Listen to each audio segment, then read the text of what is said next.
Welcome to Ramzan series day 21. ఈరోజు మనం చల్లటి పెరుగన్నం చేసుకుందామండి.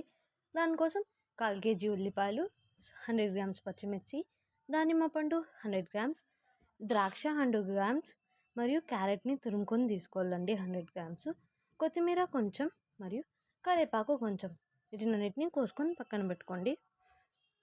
ఒక కడాయి తీసుకొని అందులో నూనె వేసి 50 ml, అందులో ఆవాలు 2 టీ స్పూన్ వేసి ఆవాలు చిటపటలాడాక జీలకర్ర 2 టీ స్పూన్ వేయండి. దాని తర్వాత మినపప్పు 4 టేబుల్ స్పూన్, శనగపప్పు 4 టేబుల్ స్పూన్ యాడ్ చేసి వేయించుకున్నాక దాంట్లో కాజులు 50 గ్రామ్స్ మరియు కిస్మిస్ 50 గ్రామ్స్ వేసి చూడండి, కిస్మిస్ ఎంత బాగున్నాయి కదా.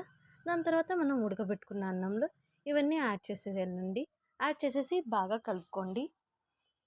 దాని తర్వాత 2 లీటర్ పెరుగండి, ఇది పెరిగేసి కలుపుకొని, ఒకవేళ అన్నం కొంచెం గట్టిగా ఉంటే మీరు అందులో ఇంకొంచెం నీళ్ళు యాడ్ చేసి కలుపుకోండి, లేకపోతే పాలు వేసి కలుపుకున్నా కూడా బాగుంటుంది.